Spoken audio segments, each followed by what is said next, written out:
Je vous présente rapidement Monsieur Alain Alexis, qui sera le prochain orateur, le premier donc de ce bloc 1. Il est responsable de la politique aéronautique et maritime. Il est aussi expert en matière de directive armes à feu. C'est en fait son service qui est à l'origine du texte déposé au début de l'année par la Commission. Voilà, merci beaucoup, Monsieur Alexis, d'être parmi nous. Une dernière chose. Je sais bien que vous souhaitez une critique constructive. La démocratie, c'est justement un échange constructif d'idées pour pouvoir dégager au final un bon résultat. Avec mes co-organisateurs que je vous présenterai tout à l'heure, je suis en tout cas ravi d'avoir la possibilité de discuter de ces différents points de la proposition dès maintenant. Monsieur Alexis, vous avez la parole. Merci, Monsieur le Président, et merci de nous donner l'occasion effectivement de participer à vos travaux. Et croyez bien que je ne dis pas ça simplement pour être poli, mais simplement parce que je pense qu'effectivement, sur un sujet aussi difficile, tous les échanges sont utiles, même si à la fin on n'est pas forcément d'être d'accord, mais au moins je pense que c'est un bon exercice de transparence et de démocratie. Comme vous l'avez rappelé, l'objectif de la Commission dans cette affaire n'est certainement pas d'interdire la chasse, le tir sportif et encore moins les Jeux olympiques ou l'activité des collectionneurs. Ceci, bien sûr, n'aurait strictement aucun sens.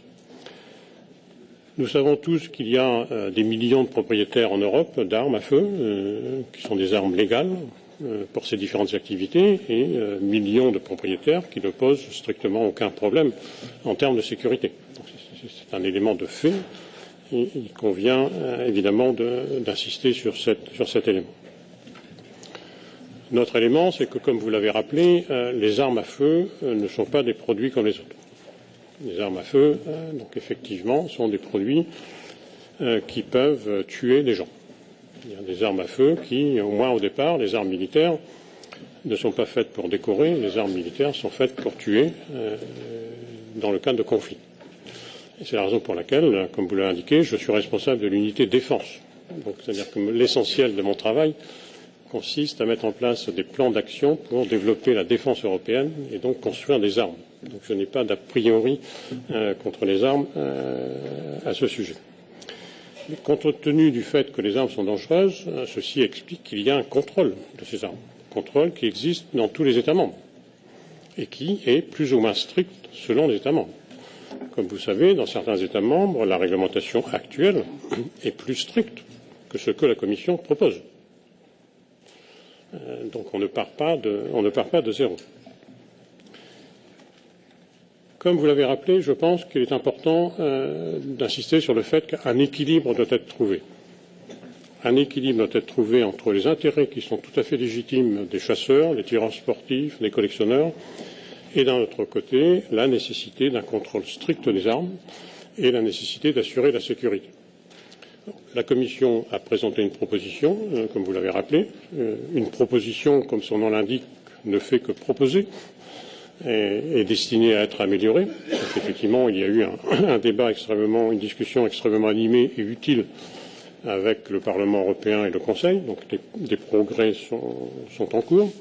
Donc nous continuons à travailler en coopération avec les autres institutions et croyez bien que nous continuons à travailler sans a priori. Il ne s'agit pas de dire on aime ou on n'aime pas les armes. Le débat n'est pas là. Le débat est de savoir où est la limite, l'équilibre entre les deux éléments que j'ai rappelés tout à l'heure. Sur les principales propositions de la Commission, je ne vais pas rentrer dans le détail de tous ces éléments, mais d'abord le scope, le champ d'application de la directive. C'est bien sûr un élément important, savoir quelles sont les armes qui sont dedans et celles qui sont dehors. Ce n'est pas un exercice théorique parce que, évidemment, les armes qui ne sont pas dedans ou les activités qui ne sont pas dedans échappent non seulement aux catégories d'armes, mais à tout le reste. Le marking disparaît si on n'est pas dans la directive. les États membres accordent beaucoup d'intérêt aux échanges d'informations. Si les armes ne sont pas dans la directive, le système d'information ne fonctionne pas. Donc que tous ces éléments disparaissent. Donc c'est la raison pour laquelle nous pensons que, d'une façon générale, toutes les armes à usage civil doivent être dans le champ d'application de la directive, ce qui écarte, bien sûr, ce qui relève de la défense ou ce qui relève de la police, puisque là c'est une problématique tout à fait différente, qui ne sont pas couvertes par la directive actuelle et qui ne doivent pas être couvertes par la directive, la nouvelle directive. Par contre, ce qui est les musées, ce qui est les collectionneurs, ce qui est les réservistes, nous pensons que ces activités doivent être dans le champ d'application de la directive. Une autre question qui est différente, bien sûr, c'est ensuite quelle catégorie d'armes ces personnes peuvent acquérir. C'est une autre question. La première étape, c'est que nous pensons que ces propriétaires doivent être dans le champ d'application de la directive. Le deuxième élément sont les conditions d'acquisition des armes. Et comme vous savez, il y a un élément qui a entraîné beaucoup de discussions qui porte sur le test médical. C'est-à-dire que ces discussions nous ont et m'ont particulièrement étonné. Je ne m'attendais pas à avoir autant de réactions sur une question de test médical, parce que s'agissant d'armes à feu, il y a un exemple que je prends très souvent, c'est que moi, si j'enlève mes lunettes, je ne vois pas le fond de la salle. Donc ce serait peut-être utile, avant de me donner une arme, de vérifier ma vue. C'est un exemple parmi d'autres. Donc c'est la raison pour laquelle, parlant d'armes à feu, il me semble qu'un test médical fait beaucoup de sens. Nous avons proposé un wording dans la directive. Je pense que les discussions avec le Parlement et le Conseil ont été extrêmement utiles. Nous voyons une évolution. On arrive plutôt à un système de contrôle général qui peut être un contrôle continu ou non continu, avec une marge d'appréciation importante pour les États membres pour la mise en application. Nous pensons que c'est une bonne évolution. Et probablement qu'in fine, nous devrions trouver un accord là-dessus, sous réserve qu'il y ait un système qui est mis en place effectivement par les États membres, et au niveau local, les États membres assurent les mesures de détail, en quelque sorte. L'élément évidemment important de la directive porte sur les catégories d'armes. Alors, quelle catégorie d'armes il faut accepter ou ne pas accepter? Je pense qu'il y a un accord de tout le monde, notamment de tous les États membres, mais également du Parlement européen, sur le fait qu'il y a des armes plus dangereuses que d'autres. C'est la raison pour laquelle nous avons une catégorie A, qui est dans la directive aujourd'hui. Dans tous les États membres, nous avons des armes qui sont interdites parce qu'elles sont plus dangereuses que d'autres. Ensuite, il faut être cohérent avec cette approche. Si on considère que certaines armes sont plus dangereuses que d'autres, il faut en tirer les conséquences. Quelles conséquences en tirer? Notre objectif, c'est de dire, compte tenu du fait que ces armes sont plus dangereuses, normalement, il faut les interdire.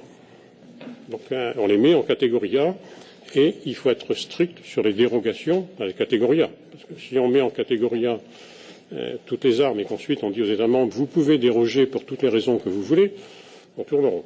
Donc, c'est la raison pour laquelle, sur les dérogations, nous pensons qu'il faut être strict. Sur les autres armes, donc vous avez rappelé effectivement la proposition initiale de la Commission, parlait des armes qui ressemblaient à des autres. Comme nous l'avons déjà indiqué à plusieurs reprises, cette terminologie n'est pas pertinente, donc il faut travailler sur autre chose.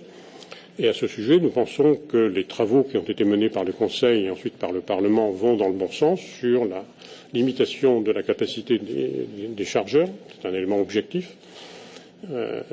Il est clair qu'avec un chargeur de 10 balles, vous êtes moins efficace, si je puis dire, qu'avec un chargeur de 40 balles ou de 30 balles. Donc, nous pensons que c'est un élément objectif qui va dans le bon sens. Ensuite, nous pouvons bien sûr discuter est-ce que c'est 10 balles, est-ce que c'est 20 balles, mais nous pensons que l'approche est tout à fait raisonnable et va dans le bon sens. Il y a ensuite cette catégorie d'armes automatiques transformées en semis.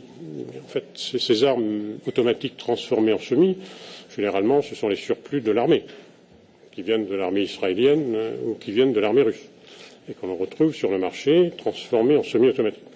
Initialement, ce sont des armes militaires, et ça reste des armes militaires.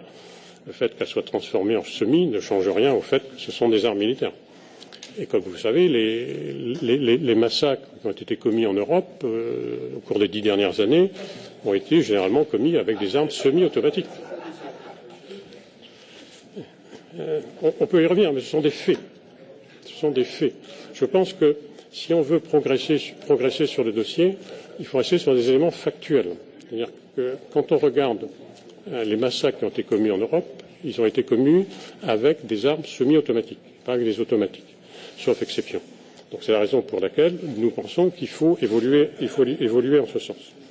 Dernier élément pour terminer, un point qui est le plus important, qui porte sur les collectionneurs. Là encore, il y a eu beaucoup de discussions effectivement à ce sujet. La Commission, bien sûr, n'a rien contre les collectionneurs, mais encore une fois, nous devons être cohérents. Si certaines armes sont plus dangereuses que d'autres et sont interdites en catégorie 1, elles sont interdites pour les chasseurs, elles sont interdites pour les sport shooters.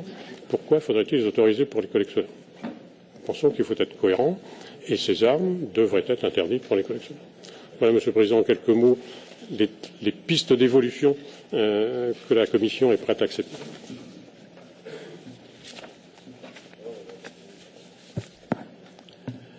Merci, Monsieur Allen.